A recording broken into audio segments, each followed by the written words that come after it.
വൈക്കം തലോലപ്പറമ്പിൽ നിയന്ത്രണം വിട്ട car mini tipper ലോറിയിൽ ഇടിച്ചുണ്ടായ അപകടത്തെ തുടർന്ന് പ്രധാന റോഡിൽ 1 മണിക്കൂറോളം ഗതാഗതം തടസ്സപ്പെട്ടു.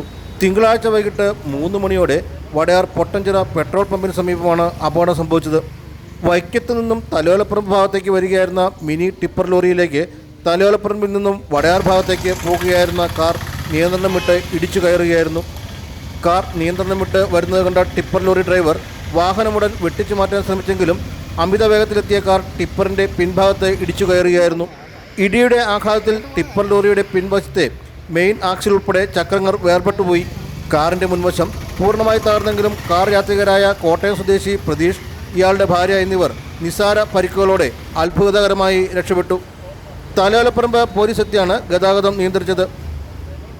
ചക്രങ്ങൾ ഊരിപ്പോയതിനെ തുടർന്ന് നടുറോഡിൽ പിൻവശം കുത്തിക്കിടന്ന ടിപ്പർ ലോറി JCB ഉപയോഗിച്ച് നീക്കം ചെയ്താണ് പിന്നീട് ഗതാഗതം പുനഃസ്ഥാപിച്ചത്. Enlight news, Vaikom.